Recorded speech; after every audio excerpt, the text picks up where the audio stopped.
नमस्कार, करेन्ट न्यूजमा यहाँलाई हार्दिक स्वागत छ। म प्रकाश गिरी।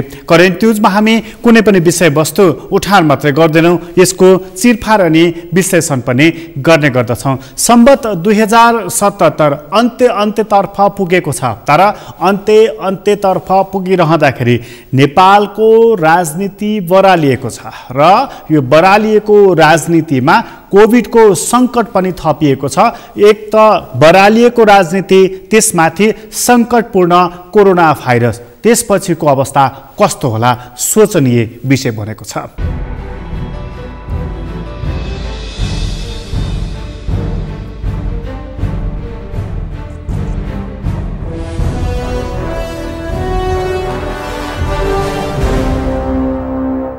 गत सालदेखि नै निकै त्रासदीपूर्ण जीवन सिङ्गो विश्व बाँचिरहेको छ। कोरोनाको सङ्कटले अझै पनि छाडेको छैन र गत साल यति नै बेला लकडाउन भएको थियो नेपालमा र त्यो कहर अर्थात् त्यो सङ्कट अझै पनि टरेको छैन र त्यो सङ्कट नटरेको मात्र होइन, त्यसले अर्को सङ्कटहरू पनि निम्त्याउँछ कि भनेर अहिले प्रश्नहरू जन्मिराखेको छ।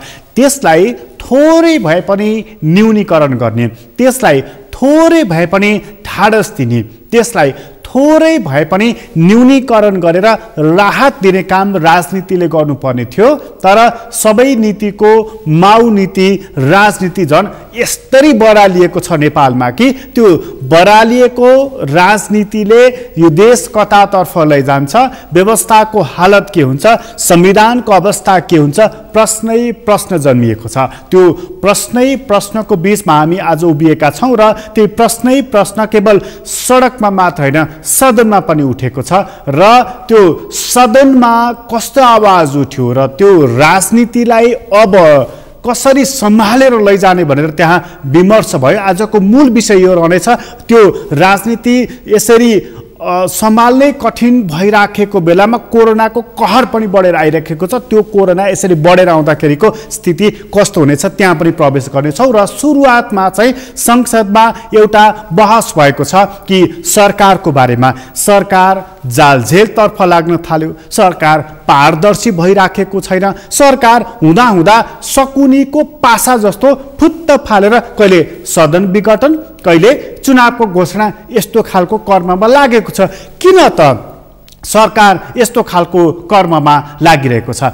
एकजना सांसदले बडा मिठासपूर्ण भाषामा कडा प्रहार गरेका छन्। सुरुवात त्यहीँबाट हामी गर्दैछौँ।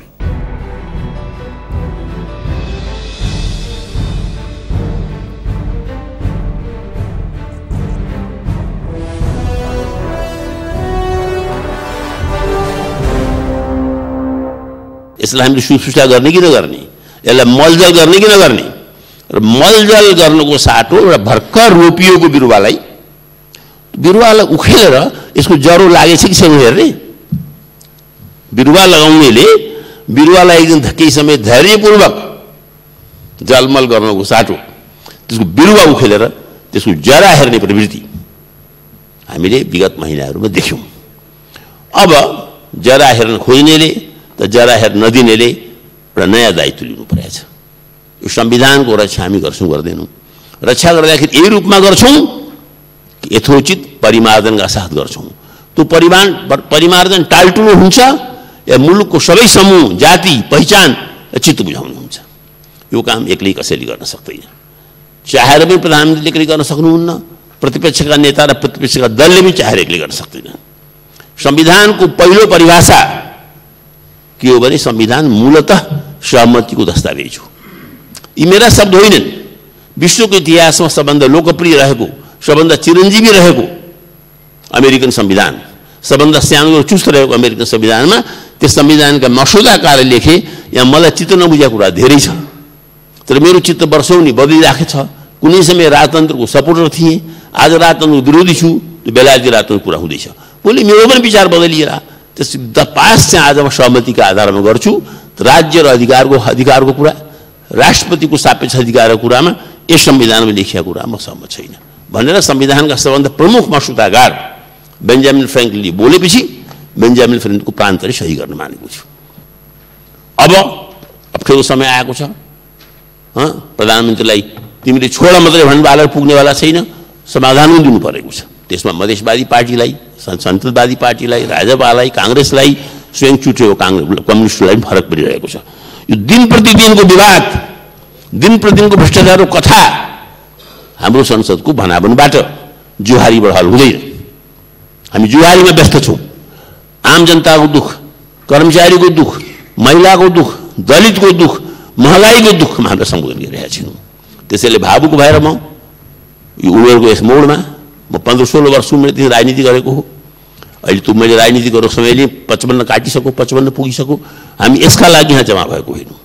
आज यो मुलुकलाई यो अवस्थामा पुर्याउनुको लागि म दोषी छु।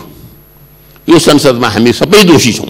त्यस ठन्डा दिमागले हामी सबैले जुहारी गर्ने थलो बनाइकन एकपटक किन हामी आइपुग्यौँ, किन 47 सालको संविधान असफल भयो र अब हामी यसपटक अर्को बाटो जान चाहन्छौँ भने को जिम्मेदार छ त?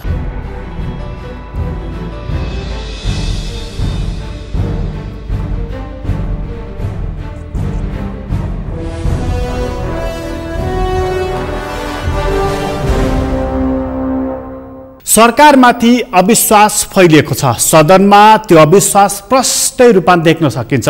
सदनलाई सरकारले सपोर्ट गरेको छैन, त्यो कुरा पनि प्रष्टैसँग देख्न सकिन्छ। यो असहयोगको भावनाले, यो असहयोगी व्यवहारले राजनीति कतातर्फ लैजान्छ। यो संसदको हालत के हुन्छ, प्रश्न त्यहाँनिर रहेको छ। अहिले विपक्षी मोर्चा अर्को सरकार निर्माण गर्ने कि भनेर बहसमा छन्, तर उनीहरू न अविश्वासको प्रस्ताव दर्ता गर्न सकिरहेका छन्, न उनीहरू सरकारलाई दिएको समर्थन नै फिर्ता लिन सकिरहेका छन्। यो अवस्था किन बनिरहेको छ त? अझ त्यो नेकपा माओवादी केन्द्र जसले सरकारलाई दिएको समर्थन फिर्तासम्म पनि लिन सकिरहेको छैन, त्यसले सरकारको आलोचना चाहिँ कडा रूपमा गरिरहेको छ। त्यो कडा रूपमा आलोचना गरेको नेकपा माओवादी केन्द्रले अब समर्थन फिर्ता लिने सवालमा र अर्को गठबन्धन लिने सवालमा चाहिँ के धारणा बनाइरहेको छ त? ऊ के सोचिरहेको छ त? अथवा आलोचना नै उसको राजनीतिको केन्द्रीय जीवन हो त? हामी त्यो कुरा प्रस्तुत गर्दैछौँ।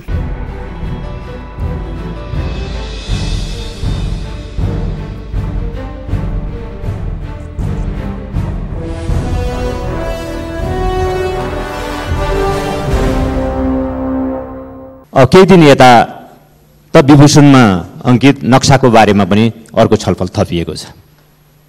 तर आश्चर्यको कुरा यो छ, सरकार बेखरबर जस्तै छ। हल्का प्रतिक्रियामा आफ्नो जिम्मेवारी पूरा गरेको आत्मरति लिँदैछ। यसो किन भइरहेको छ? यसो किन हुँदैछ? प्रश्नहरू उठिराखेका छन्। सरकार अध्यादेशको भरमा राज्य सञ्चालन गर्ने, बालुवाटारबाट प्रतिक्रियाहरू दिएर आफ्नो जिम्मेवारी पूरा गर्ने कुरामै रमाइराखेको त छैन, या संसदको अस्तित्वलाई अझै स्वीकार गर्न गाह्रो परिराखेको छ? प्रश्नहरू योभन्दा पनि अगाडि बढेर उठिराखेका छन्। सरकार संसदलाई एउटा सोपिस बनाएर मुलुकलाई अर्कै प्रणालीमा, अर्कै विधिमा सञ्चालन गर्न त खोजिरहेको छैन। यी र यस्तै प्रश्नहरू अझ गम्भीर बन्दै गइराखेका छन्, गम्भीर रूपमा उठिराखेका छन्। विषयहरू यसरी उठिराखेका छन्। यहाँ समस्याको सुरुवात कहाँबाट भयो, अब यो बताइराख्नु पर्ने छैन। 5 वर्षको निम्ति बहुमतको जनादेश सहित बनेको सरकारले जब संसदलाई असंवैधानिक ढङ्गले विघटन गर्ने एउटा दुष्प्रयास गर्यो, समस्या त्यहीँबाट सुरु भयो। मुलुकलाई प्रतिगमनको बाटोमा हिराउने कोसिस भयो, समस्या त्यहीँबाट सुरु भयो।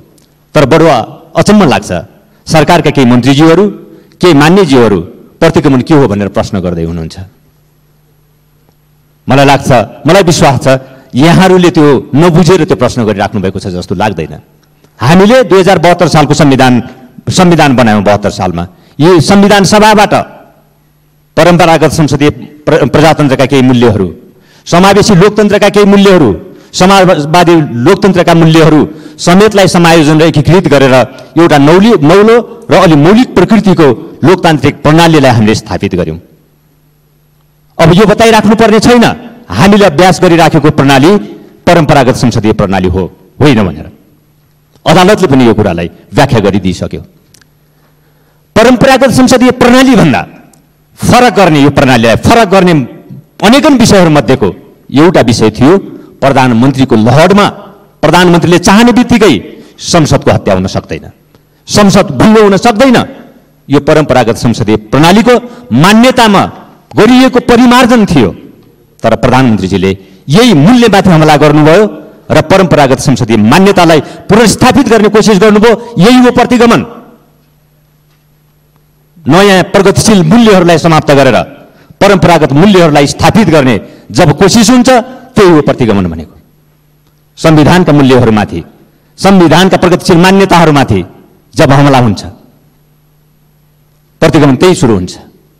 संवैधानिक आयोगहरूको नियुक्ति कुन प्रक्रियामा भयो? संविधानको भावना अनुरूप भइराखेको छ?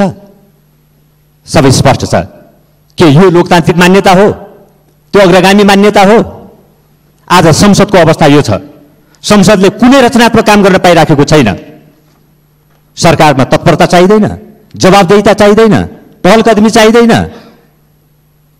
संसदमा यो पठाइदिएको छ किन भएन भनेर पुग्छ, जिम्मेवारी पुरा हुन्छ। अनि संसदको यो प्रभावकारितालाई समाप्त गर्ने, संविधानका भावनाहरूलाई समाप्त गर्ने, संविधानले स्थापित गरेका प्रगतिशील मूल्यहरूलाई समाप्त गरेर परम्परागत मूल्यहरूलाई पुनर्स्थापित गर्ने जुन प्रयत्नहरू हुन्छन्, प्रतिगमन त्यही हो। अब प्रतिगमन के हो यो सोधिराख्नु पर्दैन। कुर्सी यहाँ त प्रतिगमनका यी विषयहरू उठिराख्दा यो कुर्सी नपाएर प्रतिगमनका कुरा गरिराखेका छन् भनेर अत्यन्त गैर जिम्मेवार र हल्का टिप्पणीहरू गर्ने गइरहेको छ। प्रतिगामी कदम हो भने मन्त्रीहरूले राजीनामा दिए। कुनै बेला सरकारले गरेको निर्णय लागू हुन सकेन भनेर सरकार प्रमुखहरूले राजीनामा दिए। राजनीतिक दलहरूसँग सहमति भएका विषयहरूको सहमतिको पालन गर्दै सरकार प्रमुखबाट बाहिरिए। अनि ती पदलोलुप अदालतले यत्रो निर्णय गर्यो, सरकारको निर्णयमाथि यत्रो प्रश्न उठायो, अनि त्यसको जिम्मेवारी लिने सेक्सन कहीँ पनि देखिँदैन। अब उहाँहरू बडो लोकतन्त्रवादी। यो आठौँ आश्चर्य हो। योभन्दा आश्चर्यको विषय अर्को के हुन सक्छ? सभामुख महोदय, त्यसै गरी अहिले अर्को एउटा विषय पनि उठिराखेको छ। यहाँ साथीहरू कुरा गरिराख्नु भएको छ, सरकारको समर्थन हाम्रो दलले कायम राखिराखेको छ। यो किन गरिराखेको होला? बडो अचम्म लाग्छ। सरकारले यो समर्थन छिटो फिर्ता लगिदिए हुन्थ्यो भन्ने मनसाय प्रकट गरिराखेको जस्तो हामीलाई आवाज हुन्छ। हो, यो भ्रम नपरोस्। हाम्रो दलले सरकारलाई दिएको समर्थन कायम राख्नुको अर्थ सरकारका यी अलोकतान्त्रिक र असंवैधानिक गतिविधिहरूलाई समर्थन गर्नको लागि होइन, सहयोग गर्नको लागि पनि होइन। यो कुरा पनि स्पष्ट रहोस्। यो संसद जनमतबाट बनेको हो।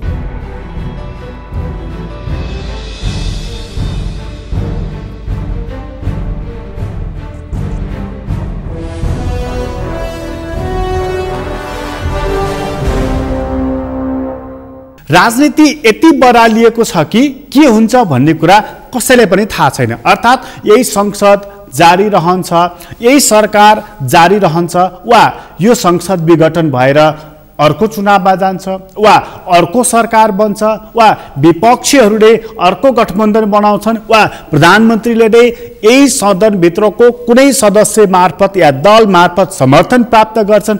प्रश्नहरू थुप्रै छन्, तर सबै प्रश्नहरू अनुत्तरित भएका छन्। र यस्तो खालको कुहिरोको काग जस्तो नेपालको राजनीति भइरहेको छ। र बाहिर उभिएर यसो वातावरण हेऱ्यो भनेदेखि धमिलो छ, तुवालो छ। र त्यो तुवालो यस्तो पिरो खालको छ कि यसो हेर्दा आँखाबाट आँसु आउने प्रकारको रहेको छ। हाम्रो राजनीतिले त्योभन्दा बढ्ता आँसु दिइरहेको छ। त्यो आँसु दिइरहेको, सुख दिन नसकेको, आनन्द दिन नसकेको, सफलतातर्फ डोर्याउन नसकेको यो राजनीतिको मूल दोषी को हो थाहा छैन। तर यो राजनीतिले पीडा बाहेक अर्को दिइरहेको छैन, यो कुरा चाहिँ प्रष्ट भइराखेको छ। अझ यो राजनीतिमा कोरोना पनि थपिएपछि त यति सही नसक्नुको पीडा मानिसहरूको मनमा छ कि त्यसलाई कसले मलम लगाइदिने प्रश्नहरू रहेको छ। अझ यो राजनीतिमाथि त्यो पिरो कोरोना पनि थपिएपछि कस्तो अवस्था आउँछ? हामी एकछिनपछि आउनेछौँ। अहिले छोटो विश्राम लिँदैछौँ।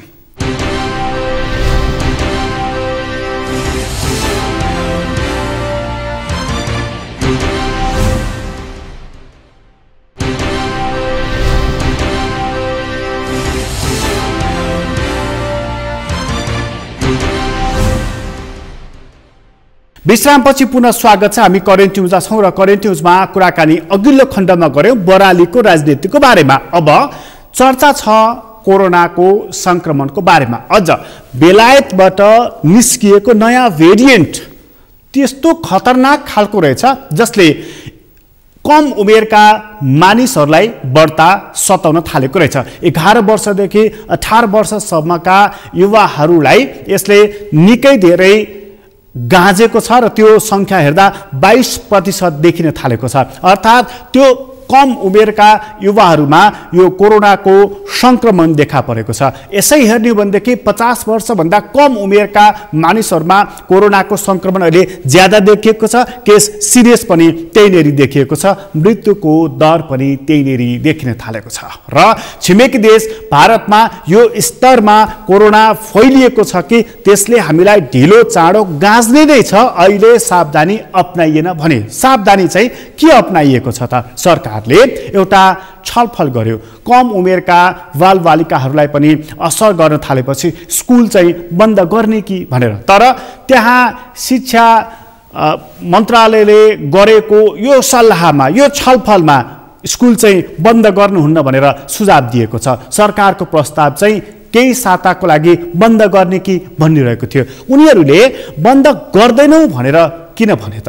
बन्द नगर्दा विद्यार्थीहरूलाई सुरक्षित चाहिँ कसरी राख्न सकिन्छ? विद्यार्थीहरू मार्फत अरूलाई संक्रमित हुने खतरालाई कसरी न्यूनीकरण गर्न सकिन्छ? त्यसको उपाय चाहिँ के रहेछ? हामी यहाँ प्रस्तुत गर्दैछौँ।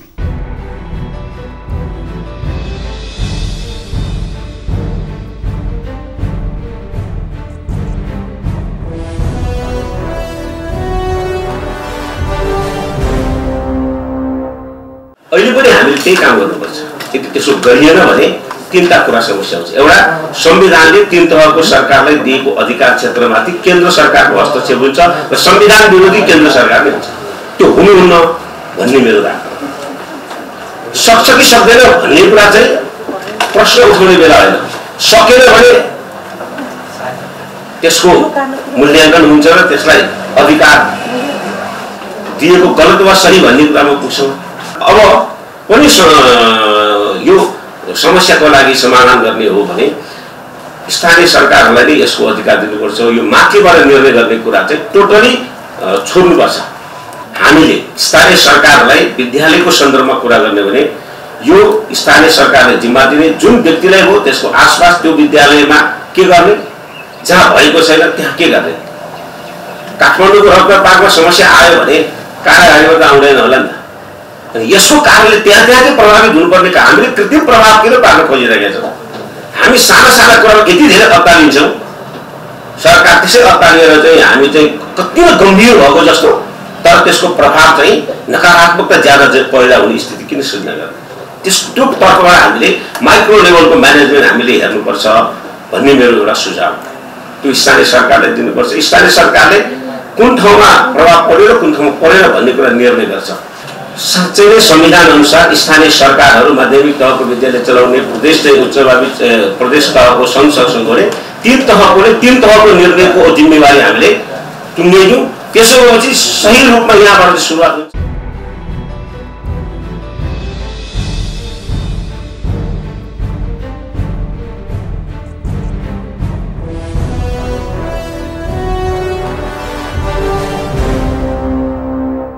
कोरोनाको संक्रमण फैलिएको छ। नेपालमा यो संक्रमणको दर उच्च हुँदै गइरहेको छ र यो दर उच्च हुँदै गर्दा खास गरी सीमावर्ती जिल्लाहरू अलिकति खतराको सूचीमा पर्न थालेका छन् र यो अब क्रमशः देशको विभिन्न भागमा कोरोनाको संक्रमण देखा पर्नेछ। छिमेकी मुलुक भारतले यूपीको रात्रिकालीन अवस्थालाई कर्फ्यू भनेर घोषणा गरिसकेको छ र उनीहरूका अहिले पनि करिब 1,70,000 मानिसहरू एक रातमा संक्रमित भइरहेका छन्। नेपाल चनाखो त हुनैपर्छ।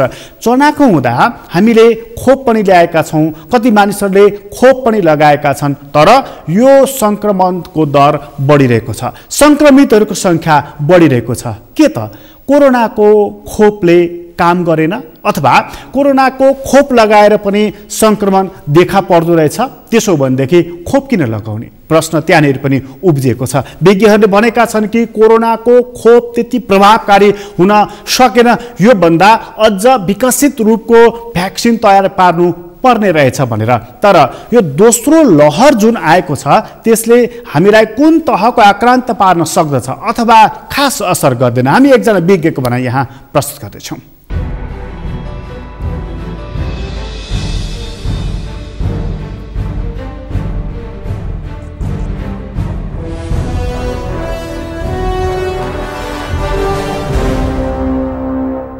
अब स्वास्थ्य मापदण्ड अहिले हामी झन्डै बिर्सिसकेका छौँ। जति पनि भन्छौँ होइन, 1 वर्षदेखि हामी बिहान बेलुका 24 घण्टा यो अब स्वास्थ्य मापदण्ड अपनाउनुहोस् भनिराखेका छौँ। अहिले भ्याक्सिन पनि आइराखेको छ। कतिपयले भ्याक्सिन भनेको नि रामबाण हो, भ्याक्सिन लगाइसकेपछि जनस्वास्थ्यका मापदण्डहरू लगाउनु पर्दैन, कोभिड केही पनि होइन होइन। 1 वर्षमा हामीलाई त्यतिकै झुलाएर राख्यो, अब केही पनि हुँदैन भनेर मान्छेले जनस्वास्थ्यका मापदण्डहरू अपनाएका छैनन्। यो चाहिँ जात्राहरू चाहिँ जताततै भइरहेका छ, सभा सम्मेलनहरू भइरहेका छ, विवाहको भोजहरू भइरहेका छन्, स्कुलहरू बिहानदेखि चाहिँ भिडमभाड चाहिँ भइरहेको छ, सार्वजनिक यातायात चलिरहेका छन्। प्रायः ठाउँहरूमा जनस्वास्थ्यका मापदण्ड कहीँ पनि चाहिँ यसलाई चाहिँ फलो गरेको देखिँदैन। यसले पक्कै पनि अहिले जुन इन्डियाका कतिपय जुन यो राष्ट्रहरूमा पनि सेकेन्ड वेभ आइसकेको छ, त्यसको असर पनि यहाँ काठमाडौँ देखा परिसकेको छ। यसरी नै जनस्वास्थ्यका मापदण्डहरूलाई चाहिँ राम्रोसँग चाहिँ फलो गरिएन भने यसको चाहिँ असर एकदमै नराम्रो अवसर हुन्छ, जुन चाहिँ हामीले चाहिँ यसलाई चाहिँ हाम्रो क्षमताले चाहिँ यसलाई टेक्न सक्दैन। यो लहर कम गर्नको लागि अहिले नै हामीले अब सबैको साझा दायित्व हो यसमा। स्वास्थ्य मन्त्रालय मात्र नभनिकन हरेक नागरिकले आफ्नो तर्फबाट चाहिँ एउटा योगदान गर्नुपर्ने हुन्छ। जस्तै अहिले यो स्कुलहरू चाहिँ विद्यार्थीहरू पढ्ने स्कुलहरू, उच्च विद्यालयहरूमा सङ्क्रमणको दर उच्च देखिएको छ र ती जोखिमका उच्च क्षेत्र पनि हुन्। अहिलेलाई त्यसलाई यो चाहिँ अब यो केही हप्ता हामी के स्वास्थ्य अब यो व्यवस्थापकको हैसियतले मैले के सल्लाह दिन चाहन्छु भन्दाखेरि यो लकडाउन भन्दा पनि कमसेकम अब स्कुल क्लोज डाउन भन्दा पनि कमसेकम एउटा व्यवस्थित रूपमा चाहिँ स्कुललाई सञ्चालन गर्नुपर्छ। अब साना नानीको स्कुललाई चाहिँ सकेसम्म चाहिँ क्लोजै गर्नु राम्रो हुन्छ र ठुला नानीहरूको अथवा यो चाहिँ अब कलेजका विद्यार्थीहरूलाई एउटा सिफ्ट वाइज क्लासहरूमा व्यवस्थापन गर्ने होइन। अब चाहिँ हुनसक्छ उहाँहरूलाई चाहिँ सर्टेन रोल नम्बरदेखि यति रोल नम्बरसम्म चाहिँ यो यति बिहान सिफ्टमा राख्ने, यतिदेखि यति रोल नम्बरमा चाहिँ डे सिफ्टमा राख्ने, यतिदेखि यतिसम्म चाहिँ इभिनिङ सिफ्टमा राख्ने, सिफ्ट वाइज चलाउने। अनि त्यसपछि भित्र जुन कक्षा कोठाहरूमा अलिक फराकिलो ठाउँहरूमा राख्ने, सोसियल डिस्टेन्स मिटरहरू चाहिँ एकदमै अवलम्बन गर्ने, टिचरहरूले विद्यार्थीहरूले चाहिँ अनिवार्य रूपमा मास्क प्रयोग गर्ने, टिचरहरूले भाइजर प्रयोग गर्ने, रुमहरूले चाहिँ बराबर चाहिँ सेनिटेसनहरू गरिराख्ने। अनि हरेक रुममा विद्यार्थीको कक्षा प्रवेश गर्नुभन्दा पहिले अब साबुन पानीले मिची हात धुने व्यवस्थापन गर्नुपर्ने। यस्तो जनस्वास्थ्यका मापदण्ड चाहिँ गऱ्यो भने चाहिँ यसलाई चाहिँ अब चेन अफ ट्रान्समिसनलाई कम गर्न सकिन्छ। यदि त्यो सम्भव छैन भने चाहिँ अब 2-3 हप्ताको लागि हामीले बन्द नै गर्नुपर्ने हुन्छ। तर यो बन्द गर्नुपर्ने अवस्था नेपाल आदि राज्यभरि युनिफर्मली छैन। अब जहाँ उच्च जोखिमयुक्त क्षेत्रहरू छ जस्तै काठमाडौँ, पोखरा, वीरगञ्ज होइन, अब विराटनगर भयो, जनकपुर, धनगढी जस्ता ठुला सहरहरू जहाँ उच्च जोखिम छ ती क्षेत्रहरूमा अलिकति स्ट्रिक्ट चाहिँ गर्नुपर्छ।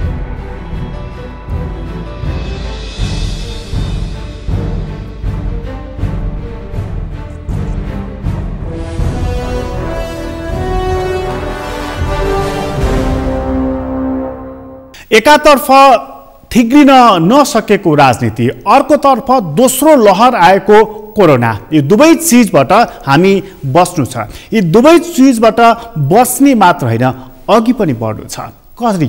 तर प्रश्न उठेको छ कसरी, जाने कता, जाने कसरी? यी थुप्रै प्रश्नहरू छन् र यो थुप्रै प्रश्नहरूबाट एउटा उत्तर खोज्नु पर्नेछ। हामी जाने सुरक्षित ढङ्गबाट अगाडि कसरी भनेर त्यो प्रश्नको उत्तर चाहिएको छ र त्यो प्रश्नको उत्तर सावधानीपूर्वक छलफल गरेर एउटा निचोड निकालेर मात्रै जान सक्नेछ। त्यहाँ सुरक्षित राजनीतिले कोरोनाबाट पनि सुरक्षित गराउन सक्दछ। स्वस्थ राजनीतिले मुलुकलाई स्वस्थ पार्न सक्छ। लोकतन्त्रको विकल्प उन्नत लोकतन्त्र मात्रै हो भन्ने कुराले मात्रै प्रत्याभूत गर्न सक्छ कि हामी अगाडि जाने बाटो कुन हो भनेर यतातर्फ कति सोचिएको छ। दलहरू आफ्नै ढङ्गको कुटीर धन्दामा मात्रै व्यस्त रहेका छन्, आफ्नै नाफा घाटामा मात्रै व्यस्त रहेका छन् कि मुलुकलाई, आफूलाई सुरक्षित गर्ने दिशातर्फ पनि सोचिरहेका छन् त प्रश्न यहाँनिर गम्भीर ढङ्गबाट उठेको छ। करेन्ट न्युज अहिलेलाई यति नै। करेन्ट न्युजबाट म प्रकाश गिरीलाई बिदा दिनुहोस्। सगरमाथा टेलिभिजन हेर्दै गर्नुहोला। नमस्कार।